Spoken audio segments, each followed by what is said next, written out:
key, so we'll be making sure that we talk you through that. But essentially, in terms of formation, it's 2 at the front, 2 behind them, then the captain, and in this case it's Bernard Lagat, the multiple world and Olympic champion. There he is, centre picture, with all that experience at 44 years old. Eliud, of course, in the white, right at the heart of it, and then the 2 wingmen behind. And the way they come in and out will be absolutely key. Shalane, the magic figure of 250 something has been achieved. It means they're through the first kilometre. Yeah, I mean, they look relaxed like they should, right? They look amazing. Absolutely fantastic. Now, here we go. Look, the first kilometre completed, 41.2 to go. The speed at which they are travelling is quite extraordinary. We saw before the race started, the challenge started, the treadmill with various people trying to have a go. And I have to say, Ed, I'm sure you're the same. I've actually been on a treadmill at sub-2-hour marathon speed. I lasted about 40 seconds. They had a couple of people standing behind me at the back to make sure I didn't fall off. It's going that quick. Shalane, let's talk about all the ingredients that need to go into producing this phenomenal feat. A lot of people, including Haile Gebrselassie, have likened it to a recipe, if you like, for making the perfect cake. And I know you've written a couple of cookery books yourself. So let's just talk over the next couple of hours about the various ingredients we need to make sure that this perfect cake, this sub-2-hour marathon, is achieved. And I guess the first thing we need to talk about is the main ingredient, a world-class athlete in tip-top condition. So, as an athlete, what makes Eliud so special? Clock approaching 14 minutes, as you can see there, bottom right of screen. And if he's on schedule, he should be hitting 5 kilometres in 14 minutes and 13 seconds. And as Gabby was saying before we started here, just contrast that to what the average person does, certainly in Great Britain and throughout Europe, in a park run, 5 kilometres. Many people watching today, of course, will be watching the Ineos 159 challenge and then going out to run a park run themselves. So Eliud Kipchoge should be now hitting the 5 kilometre mark. Ed, how is he looking? I think he looks pretty good, but then he always looks pretty good. So let's see what, they say in Kenya the race starts at 35. If he's still looking good at 35, I think he's got a great shot. But one of the tells that you have with Eliud, if we can see him, is that sometimes he looks with his thumbs when he's very relaxed. He looks like he's brushing lint from his, lapels of his tuxedo jacket, perhaps. You get this beautiful rhythm, and he's slightly in trouble when he stops brushing lint.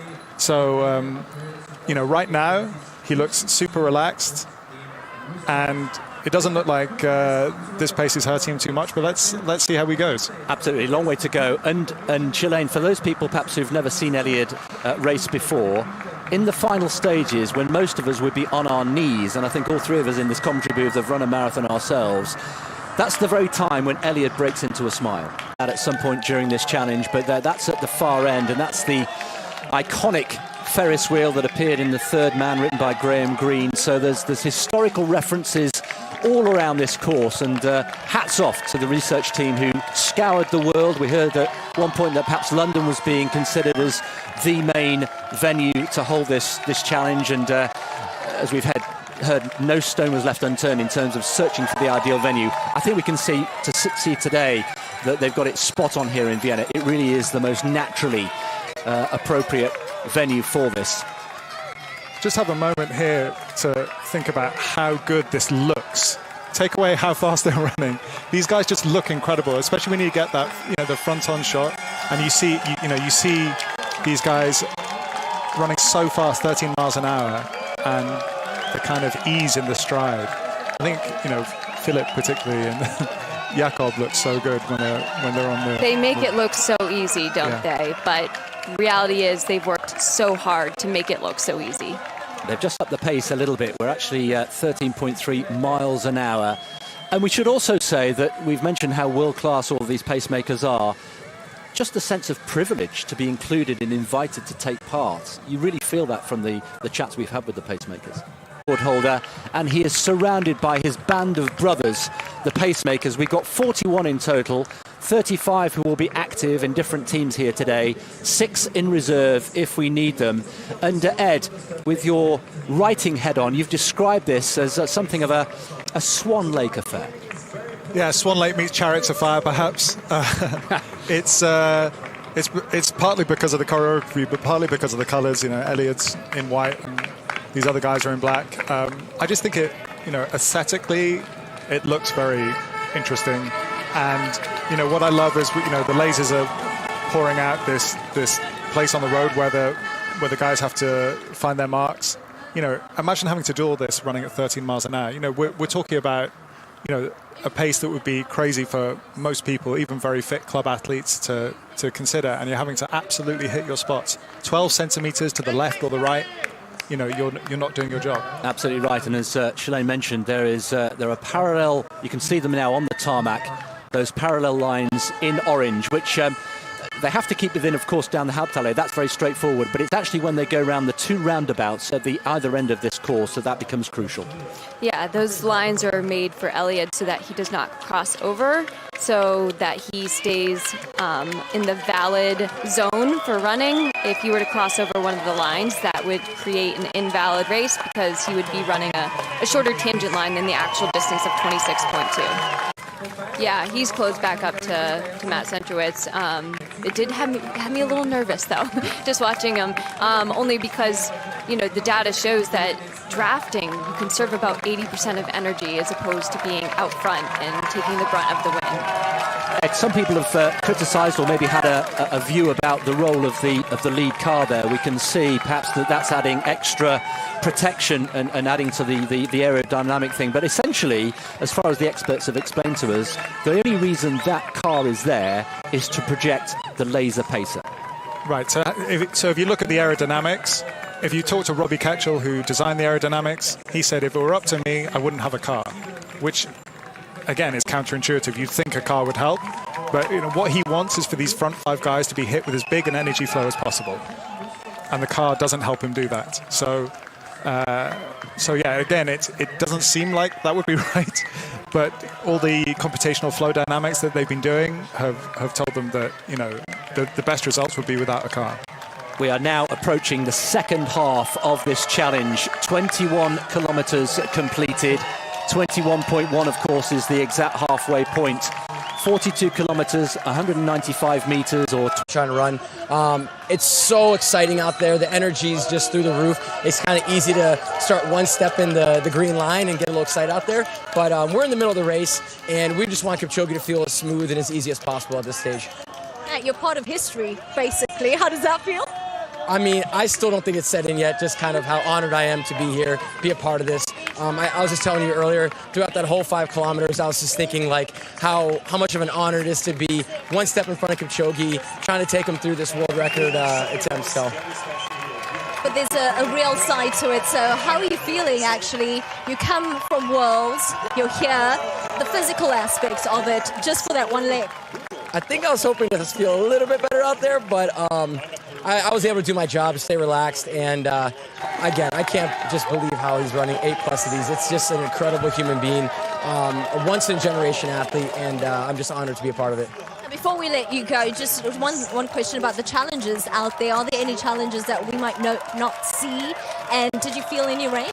As a team captain, our biggest challenge was making sure we stayed within a line on those roundabouts, and so we can make sure he runs the accurate 26.2. So the other guys in front of me and behind us were allowed to go outside those lines, but we had to stay inside of it. And then the second, I think, just kind of difficult thing out there that you might not see on the camera is just how loud it is. So 20 more fans. It's the same guy again. He's having his moment in the sun there, in the grey on the left of picture. He wants to be a part of history today, and who can blame him? We all do.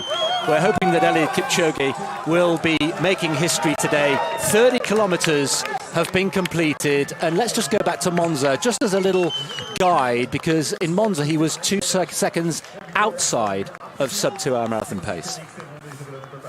Yeah, he's doing fantastically well. I saw a little grimace there, so obviously it's hurting. It would hurt doing this. To be expected.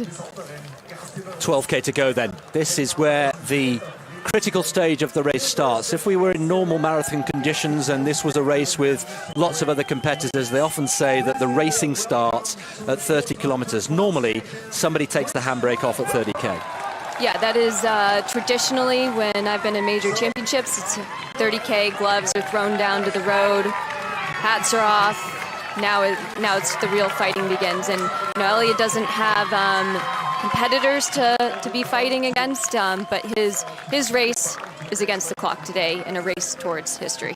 On Everest all those years ago, this would be along the same lines. This will be an achievement of that magnitude. No human is limited, and we are now, Ed, into the last 20 minutes of this being a reality. I'm just watching his face here, and it is absolutely fascinating. His eyes are like dinner plates.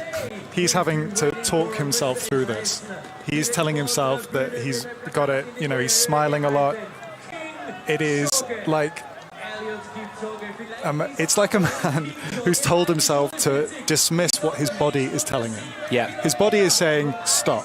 He's a man possessed. But, he's trying to become a pioneer and a trailblazer right now. And it's a threshold so bold and inconceivable, yet here we stand at the doorstep with the notion that the human spirit can take us across it. And I believe that in Monza, him knowing that he was only 26 seconds away from breaking the barrier, that gave him confidence to then go attack the world record in Berlin, where he ran 2:01:39. And those two performances, I think, is what catapulting him forward today and making him have so much self-belief that he's convinced almost everyone else in the world that he can do it too. And I think this is a huge moment. Your whole career for 20 minutes. Absolutely right. It's right here. Here are the final team of pacemakers, team number 9. They will take them home from 38 kilometres right through to the finish. And the captain, of course, he was the captain in the first team. It's Bernard Lagat, and how fitting that the 44-year-old, the oldest pacemaker in the team, the most experienced and a dear, dear friend of Eliud, should be the captain on the final leg. Needs to make sure everything is absolutely on point. Let's just enjoy these pictures. I think Ed has said, let's just enjoy history unfolding here before our very eyes.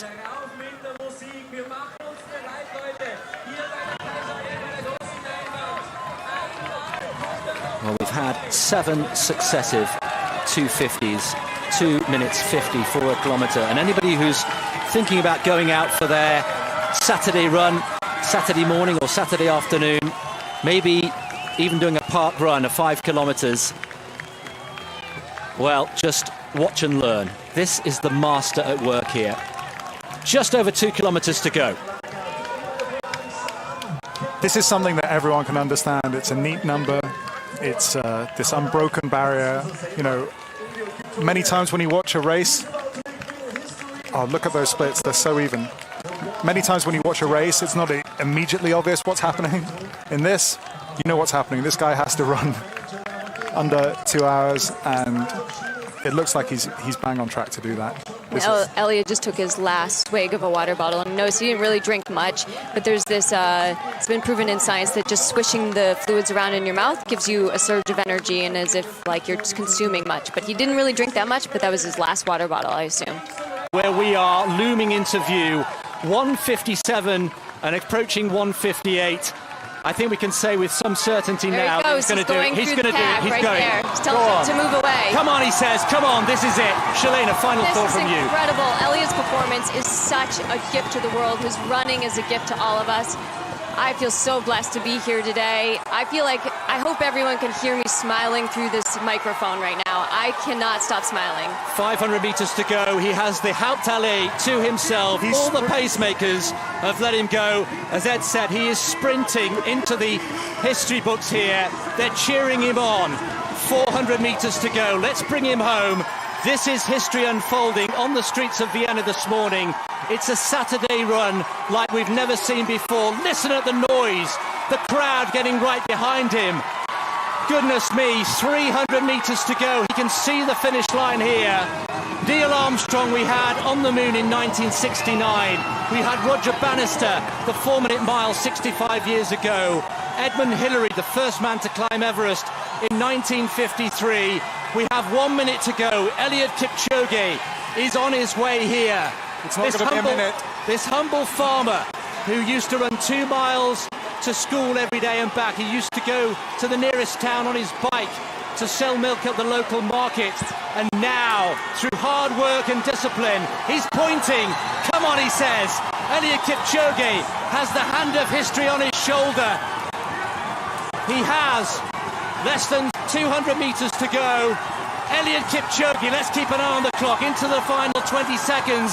Eliud Kipchoge on his shoulder, 140, the unofficial time. There's his wife. Eliud Kipchoge storms into the history books in Vienna. 1:59.40, the unofficial time. The first man to run a marathon in under 2 hours.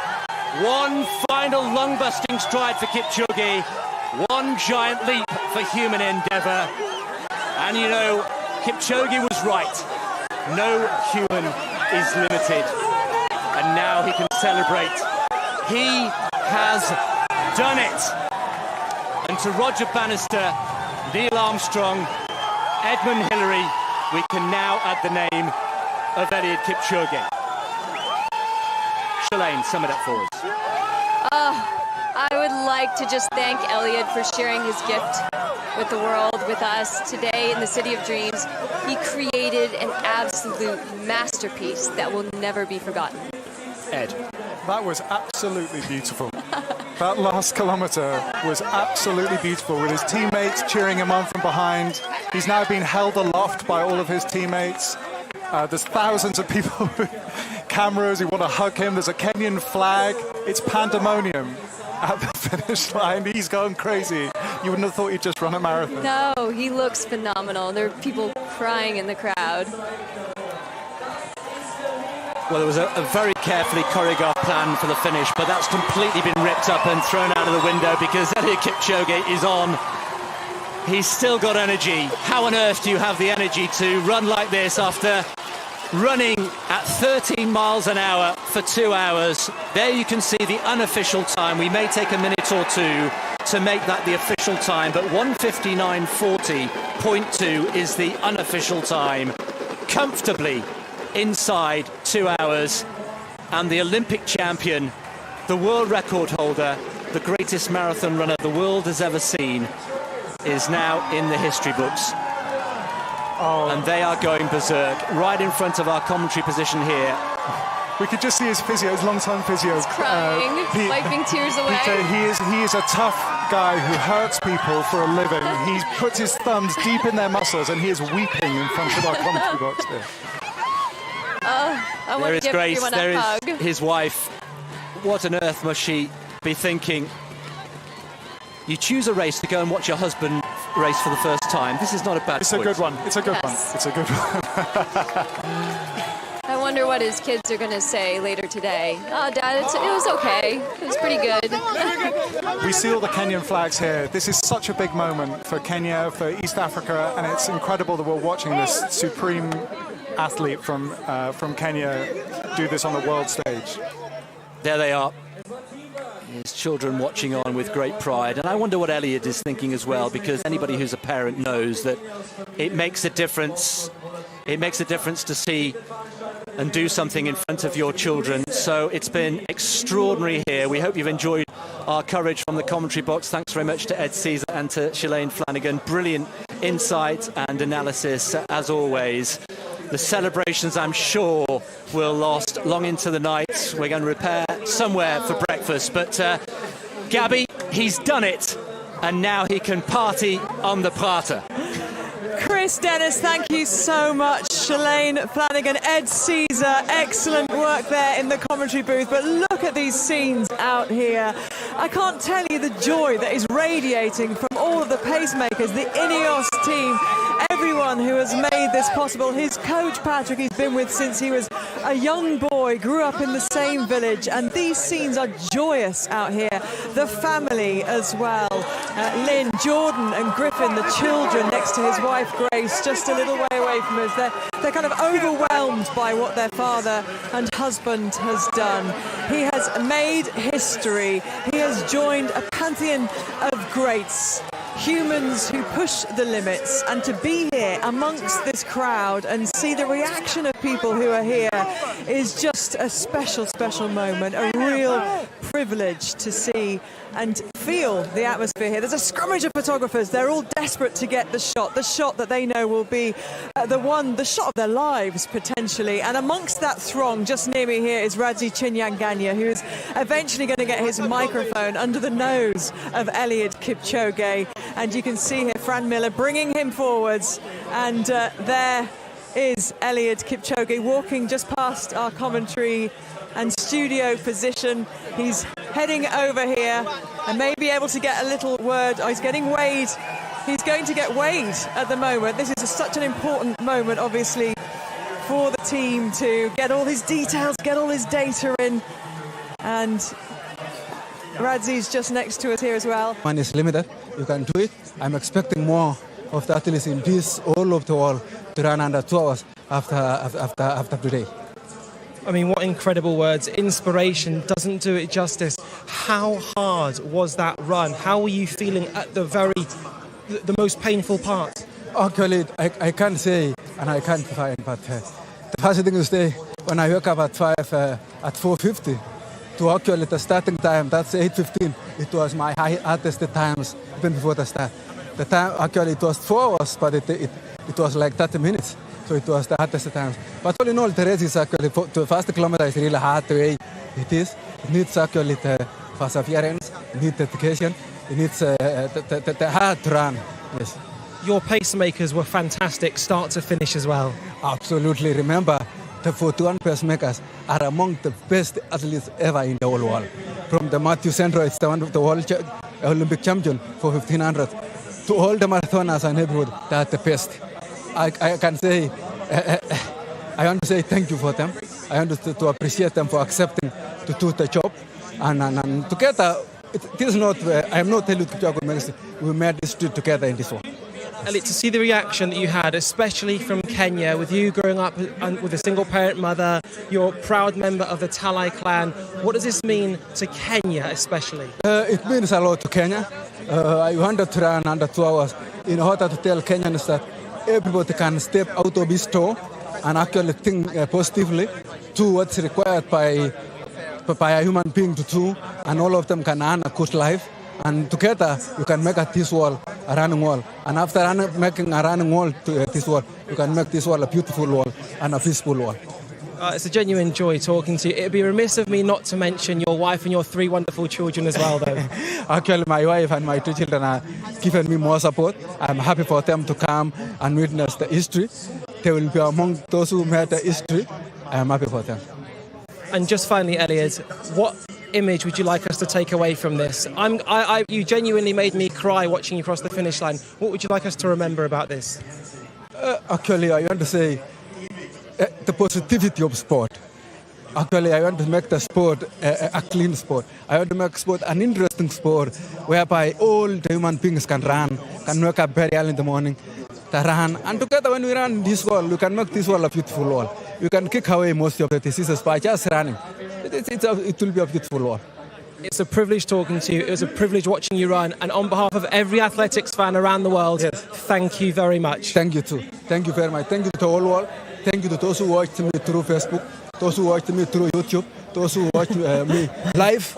And I can say, actually, I am appreciating your time that you sit behind your TVs, behind your mobile phones, behind everything, even following through Twitter and everything, that you have made history together, and together you can make this world a beautiful world. Thank you very much. Eliud, you were great before. You are now an icon. Congratulations. Thank you very much. Thank you.